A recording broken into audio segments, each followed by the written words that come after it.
मैं डॉक्टर निवेदिता एलाल, सहायक प्राध्यापक भूगोल, शासकीय कमला देवी राठी महिला पीजी महाविद्यालय राजनांदगांव से एमए सेकेंड सेमेस्टर के सोशल ज्योग्राफी प्रश्न पत्र के 3rd यूनिट से आज हम सोशल वेलबीइंग सामाजिक खुशहाली चैप्टर का अध्ययन करेंगे। सामाजिक खुशहाली का साधारण अर्थ है समाज में रहने वाले लोगों की कुशलता या खुशहाली। किसी देश या समाज में जहां अनेक जाति, संप्रदाय, वर्ग आदि के लोग रहते हैं, वहां सभी लोगों का जीवन स्तर एक समान नहीं हो सकता, किंतु वे कुशल क्षेम, सोशल वेलबीइंग या सामाजिक खुशहाली को प्राप्त कर सकते हैं। कैसे? यदि उनकी सामाजिक, आर्थिक, सांस्कृतिक आदि आवश्यकताओं की पूर्ति हो। खुशहाली या कुशलक्षेम सामान्यतः विकास से संबंधित और उसका अनुयायी है। विकास का अभिप्राय उस प्रक्रम से है जो सर्वसाधारण की आर्थिक स्थिति में सुधार, मानव कल्याण में वृद्धि तथा जीवन की गुणवत्ता में सुधार के लिए प्रयत्नशील होता है। उस समाज के लोगों का कुशलक्षेम अच्छा माना जाता है जहाँ के लोग अपनी सामाजिक, आर्थिक, सांस्कृतिक तथा राजनीतिक आवश्यकताओं की पूर्ति करने में समर्थ हों और स्वतंत्र, स्वस्थ, तनाव रहित तथा भयमुक्त रहते हुए सुखी और सानंद जीवन यापन करते हों। मानव भूगोल शब्दकोश के अनुसार सामाजिक खुशहाली को परिभाषित करते हुए कहा गया है कि सामाजिक खुशहाली वह दशा है जिसमें जनसंख्या की आवश्यकताएं और मांगें संतोषजनक होती हैं। सामाजिक खुशहाली के लिए कुछ आवश्यक दशाएं होती हैं, जिनमें पहली दशा है मौलिक आवश्यकताओं की पूर्ति के लिए पर्याप्त आय, यानी इनकम की पर्याप्तता। मौलिक आवश्यकताएं जो हमारी मूलभूत आवश्यकताएं हैं, जिनमें आते हैं रोटी, कपड़ा और मकान, इन आवश्यकताओं की पूर्ति के लिए पर्याप्त आय होनी चाहिए। दूसरा है शारीरिक तथा मानसिक स्वास्थ्य के लिए उपयुक्त चिकित्सा व्यवस्था एवं स्वास्थ्य सुविधाओं की उपलब्धि। रोटी, कपड़ा और मकान के अलावा स्वास्थ्य संबंधी सुविधा की पूर्ति भी या उपलब्धि भी सामाजिक खुशहाली की आवश्यक दशाओं में से एक है। तीसरा है कार्य करने के योग्य सभी लोगों को रोजगार की प्राप्ति। रोजगार होगा तो आय होगी, आय होगी तो खुशहाली आएगी। चौथी बात है या चौथी आवश्यक दशा है रहने के लिए सुविधापूर्ण आवास की व्यवस्था। शेल्टर, आवास, जहाँ मानव जो है रहकर अपना जीवन यापन करता है, अपने आप को सुरक्षित महसूस करता है। पांचवी आवश्यक दशा जो है वह है सभी के लिए शुद्ध पेयजल की उपलब्धि। नेक्स्ट है सभी के लिए शुद्ध वायु या शुद्ध पर्यावरण की प्राप्ति। नेक्स्ट है मनोरंजन की आवश्यक सुविधाएं। इसके बाद आता है समाज के सभी वर्गों में समानता की भावना। फिर है सामाजिक एवं राजनीतिक निर्णयों में सभी की भागीदारी। ये कुछ आवश्यक दशाएं हैं जो सामाजिक खुशहाली के लिए आवश्यक मानी जाती हैं। इसके बाद हम देखते हैं सामाजिक खुशहाली के संकेतक, इंडिकेटर्स ऑफ सोशल वेलबीइंग। सामाजिक खुशहाली के अध्ययन तथा मूल्यांकन का कार्य जो है 1970 के दशक से अधिक तीव्र हो गया, जब 1960 के दशक में विकसित मात्रात्मक तथा मॉडल निर्माण के चिंतन फलक का स्थानांतरण जो है कल्याणपरक उपागम के रूप में हुआ, तो सामाजिक कल्याण जो है मुख्यतः निर्धनता, भूख, अपराध, असमानता, सामाजिक सेवाओं तक पहुंच आदि विषयों से संबंधित है। इस प्रकार अब मुख्य विषय समाज बन गया और विकास के संकीर्ण आर्थिक मापदंड के स्थान पर जीवन की गुणवत्ता के विस्तीर्ण पक्षों को मापदंड के रूप में स्वीकार किया जाने लगा। संयुक्त राज्य के स्वास्थ्य, शिक्षा एवं कल्याण विभाग की रिपोर्ट के अनुसार सामाजिक संकेतक को इस प्रकार परिभाषित किया गया है। सामाजिक संकेतक प्रत्यक्ष मानकीय अभिरुचि की सांख्यिकी है जो समाज के प्रमुख पक्षों की दशा के संबंध में संक्षिप्त, विलक्षण तथा संतुलित व्याख्या करती है। डीएम स्मिथ ने सामाजिक खुशहाली को प्रकट करने के लिए 7 संकेतकों के सेट को उपयोगी बताया। 7 संकेतकों में पहला जो संकेतक है वो है आय या इनकम। व्यक्ति अपनी आर्थिक आय के अनुसार ही अपनी आवश्यकताओं तथा मांगों को पूरा करने में समर्थ होता है। अतः व्यक्ति के जीवन स्तर का प्रत्यक्ष संबंध उसकी आय से होता है। इसीलिए किसी देश या समाज की आय में वृद्धि की सामाजिक प्रगति व लोगों के खुशहाल जीवन का संकेतक समझा जाता है। आय के स्तर की माप के लिए सामान्यतः 2 प्रकार के आंकड़ों का प्रयोग किया जाता है। पहला, राष्ट्रीय आय, नेशनल इनकम जिसको कहा जाता है। राष्ट्रीय आय क्या है? किसी अर्थव्यवस्था में एक नियत समयावधि में उत्पादित समस्त वस्तुओं और सेवाओं के कुल मौद्रिक योग से है। राष्ट्रीय आय को कई प्रकार से व्यक्त किया जाता है, जिनमें 2 सूचक अधिक प्रयुक्त होते हैं, जिनमें पहला है सकल राष्ट्रीय उत्पाद, ग्रॉस नेशनल प्रोडक्ट, शॉर्ट में इसे जीएनपी भी कहा जाता है। जीएनपी क्या है? बाजार कीमत पर सकल राष्ट्रीय उत्पाद किसी देश में एक वर्ष में उत्पादित समस्त वस्तुओं और सेवाओं के मूल्यों के योग तथा विदेशों से प्राप्त शुद्ध आय के योग के बराबर होता है। सकल राष्ट्रीय उत्पाद में पूंजी मूल्य ह्रास को घटा देने पर निवल राष्ट्रीय उत्पाद यानी नेट नेशनल प्रोडक्ट एनएनपी प्राप्त होता है। सकल राष्ट्रीय उत्पाद के बाद दूसरा आता है सकल घरेलू उत्पाद, जिसे ग्रॉस डोमेस्टिक प्रोडक्ट जीडीपी भी कहा जाता है। जीडीपी क्या है? बाजार कीमत पर सकल घरेलू उत्पाद से तात्पर्य किसी देश की सीमा के भीतर ही एक वर्ष की अवधि में उत्पादित वस्तुओं और सेवाओं के बाजार कीमत पर आकलित मूल्य से होता है। इसकी गणना विदेशों से प्राप्त शुद्ध आय को इसमें जोड़ा नहीं जाता है। ये तो था राष्ट्रीय आय।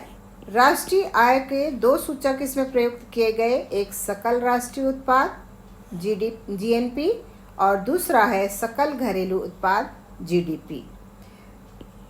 राष्ट्रीय आय के बाद दूसरा आता है प्रति व्यक्ति आय, पर कैपिटा इनकम। सकल राष्ट्रीय उत्पाद जीएनपी या सकल घरेलू उत्पाद जीडीपी में देश की कुल जनसंख्या से भाग देकर प्रति व्यक्ति आय की गणना की जाती है। तो इस प्रकार आय के बारे में हम लोगों ने देखा कि सामाजिक खुशहाली को प्रकट करने के लिए जो 7 संकेतक दिए गए हैं उनमें पहला है आय, और आय को हमने 2 भागों में विभाजित किया, राष्ट्रीय आय और प्रति व्यक्ति आय। राष्ट्रीय आय को हमने 2 भागों में विभाजित किया, सकल राष्ट्रीय उत्पाद और सकल घरेलू उत्पाद।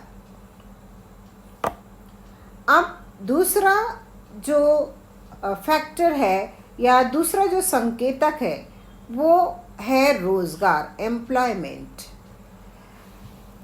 सामाजिक खुशहाली तथा जीवन की गुणवत्ता के दृष्टिकोण से वह समाज अधिक खुशहाल होगा जहाँ के अधिक से अधिक लोग अपनी योग्यता और रुचि के अनुसार विभिन्न आर्थिक क्रियाओं में संलग्न हों और अपनी आवश्यकताओं तथा मांगों की पूर्ति हेतु पर्याप्त आय प्राप्त करते हों।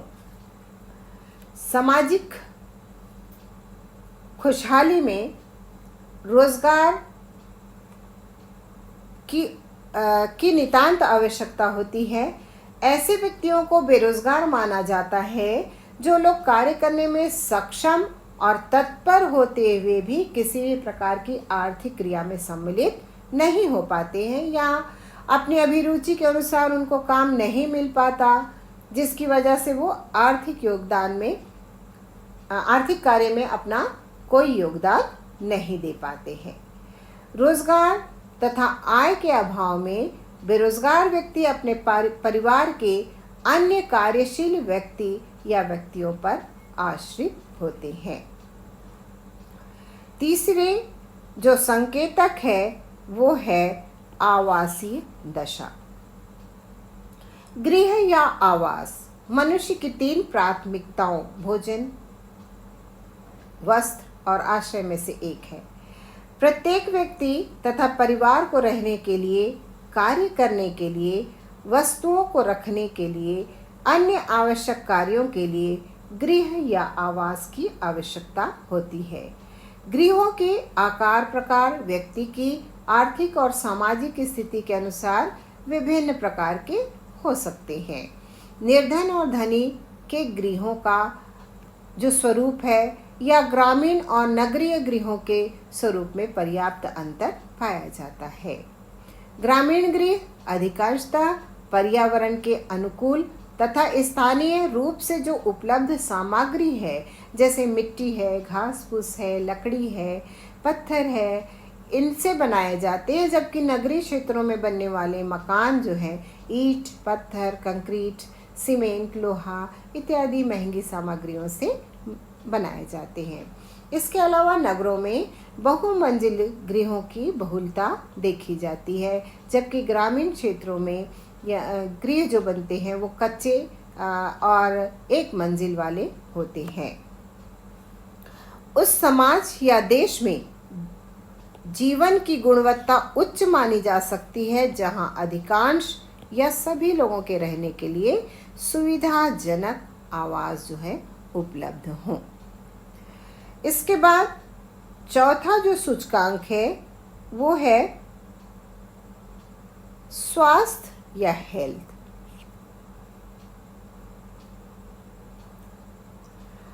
मनुष्य के शारीरिक तथा मानसिक विकास के लिए आर्थिक, सामाजिक, राजनीतिक, सांस्कृतिक आदि कार्यों में सफल भागीदारी के लिए, सुखपूर्वक जीवन यापन के लिए स्वास्थ्य का उत्तम होना आवश्यक है, क्योंकि a healthy mind lives in a healthy body. अस्वस्थ व्यक्ति का समुचित शारीरिक और मानसिक विकास हो नहीं पाता है, जिसके कारण वह अपने विविध प्रकार के दायित्वों का निर्वाह नहीं कर पाता। किसी भी समाज या देश में घटित होने वाले प्राकृतिक प्रकोप, बीमारियां, चिकित्सा सुविधाओं का अभाव, पर्यावरण प्रदूषण, अज्ञानता, अंधविश्वास, रूढ़िवादिता आदि जन स्वास्थ्य को बुरी तरह प्रभावित करते हैं। जीवन की गुणवत्ता का सीधा संबंध व्यक्ति और परिवार तथा समाज के स्वास्थ्य से होता है। उत्तम स्वास्थ्य निश्चित रूप से जीवन स्तर तथा जीवन की गुणवत्ता को उच्च बनाता है। समाज में स्वास्थ्य संबंधी दशाएं उपयुक्त रहने पर बीमारियों पर रोकथाम लगाई जा सकती हैं, जिससे मृत्यु दर निम्न होगी। नेक्स्ट जो सूचकांक है वो है शैक्षिक दशा, एजुकेशनल कंडीशन।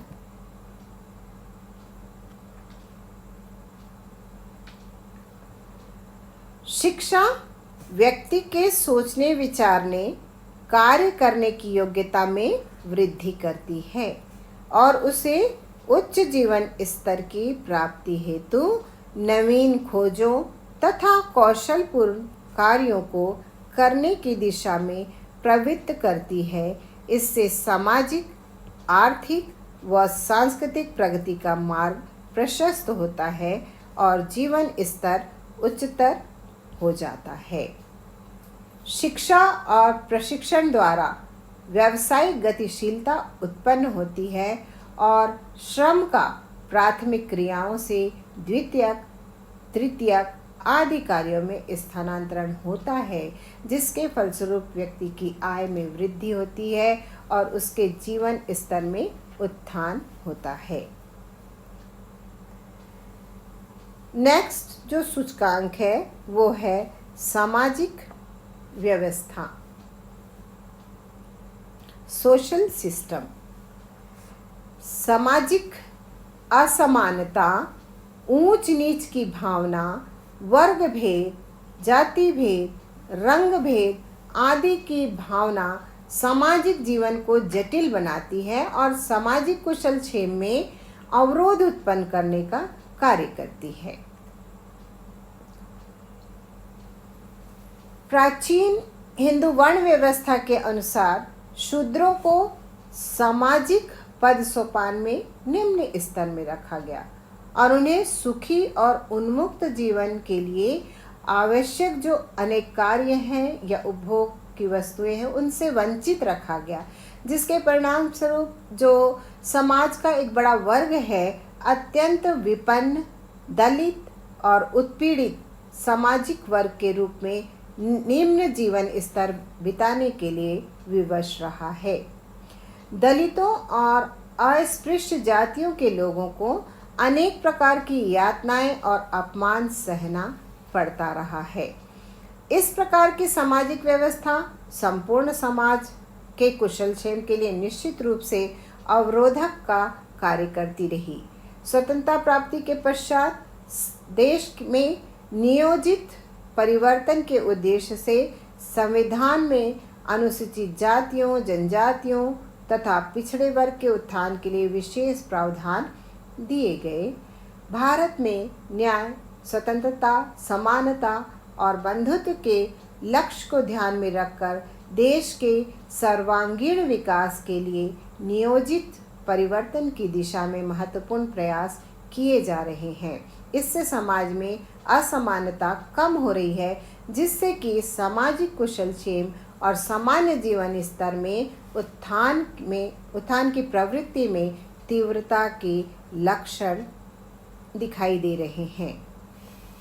अर्थात सामाजिक खुशहाली तथा सुखी जीवन के लिए आर्थिक समृद्धि के साथ साथ सामाजिक सौहार्द, सहयोग, सुरक्षा, भयमुक्त समाज आदि दशाओं की उपस्थिति भी आवश्यक है।